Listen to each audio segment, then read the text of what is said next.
Hey everybody, and welcome back to day 10 of Vlogmas. Today we're going to be talking Disney Plus. We're going to take a break from Christmas stuff.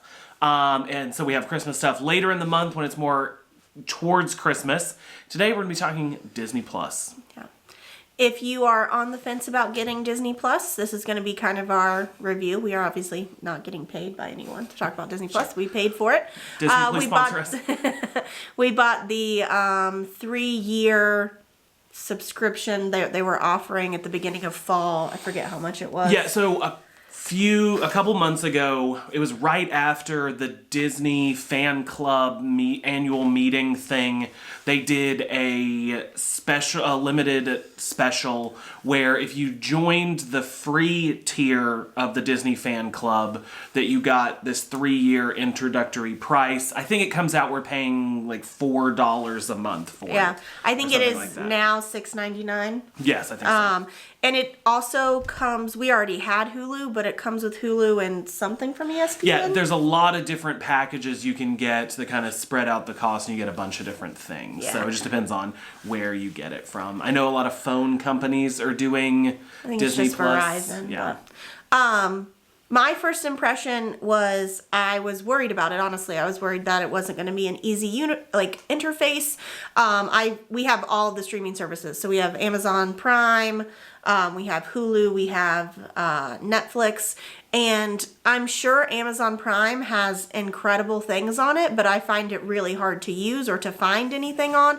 The search function, I think, is actually terrible, at least on our Hulu TV it is. Yeah. It takes a long time to find, so that's an important thing for me. I know that that's kind of a silly thing to get hung up on, but ease of interface is important to me, and I found this to be pretty easy. Yep. It's not, I love the fact that Netflix will always put up like continue watching or rewatch stuff that you've most recently watched. I enjoy that. This doesn't have that yet. Yeah. But so far the search function at least is pretty easy to find stuff. Yeah. And also, if you go to the search section of Disney Plus, it has like collections, which I think are really cool. Yeah. It lets you look through old Disney movies through the decades. It puts all the Pixar movies together, all the Marvel movies together. So I think that makes it really easy just to, click somewhere and find something to watch. And if you're just like, I want to watch an old Disney movie, it's easy to kind of narrow what that is down. Yeah. So it takes kind of the huge catalog and funnels it a little bit for you. Yeah.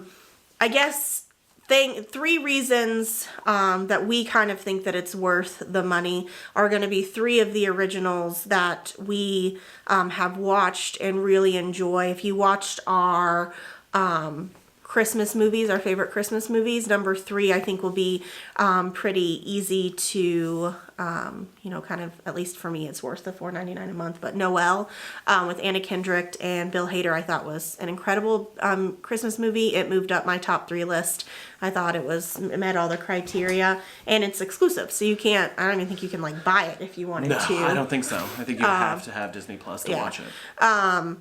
So these are going to be the originals that they have. For me, it's worth it just to be able to watch sort of the vaulted movies. Granted, we're really into Disney, but I haven't seen The Little Mermaid since I was a kid, I don't think, because I never bought it when it came out of the vault or whatever. Yeah. So being able to rewatch all of those movies from my childhood have been really, really good. So for me, the original of Noelle at number 3 is going to be a reason to get it. Yeah.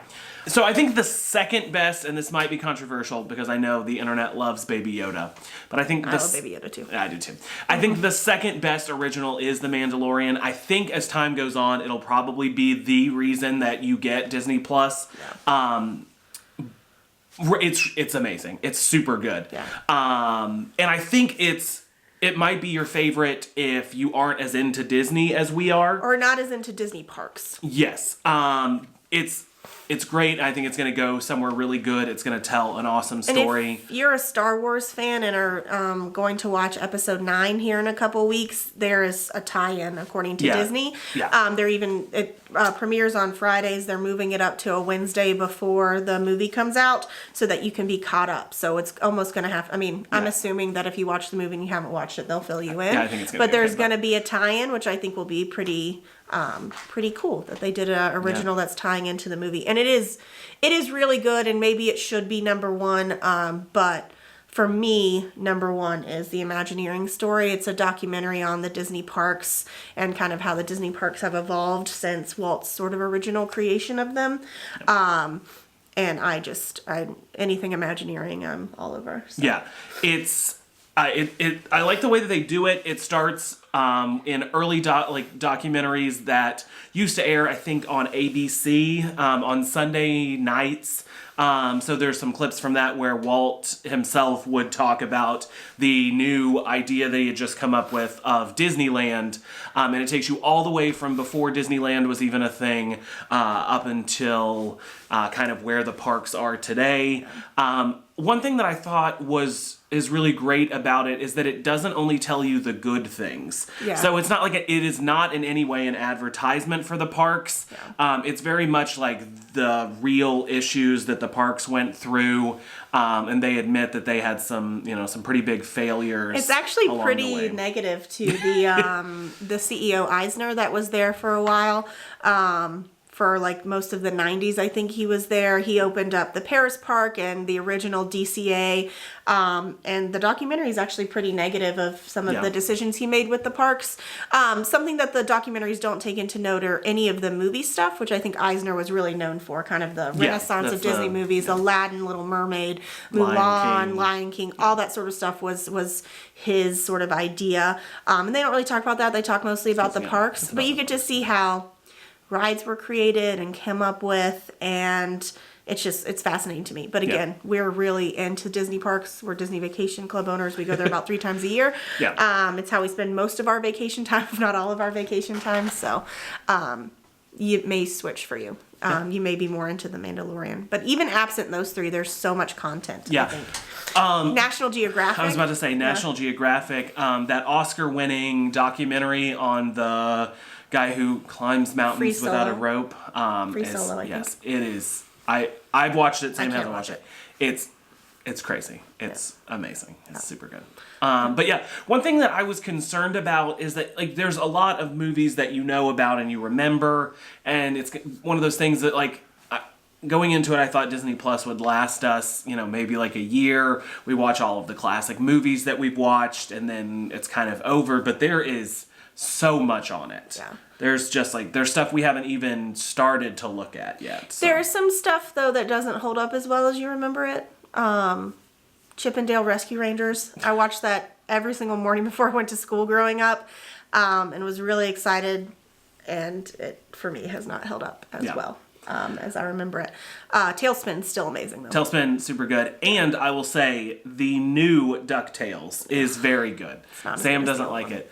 I really like the new one. It has some great voice actors, really funny people.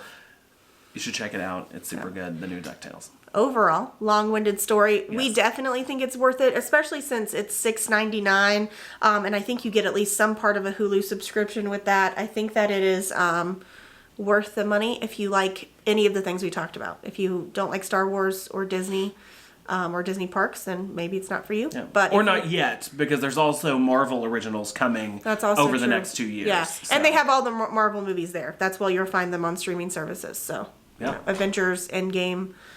Soon, Yeah, a bunch of the Marvel movies are coming up there. Yeah. And all the Star Wars movie except Episode 8 is on there. Yes. Including the best Star Wars movie, Rogue One. There you go. Hot take right there. All right, well, thanks for joining us on day 10 of Vlogmas. We will see you tomorrow. Bye.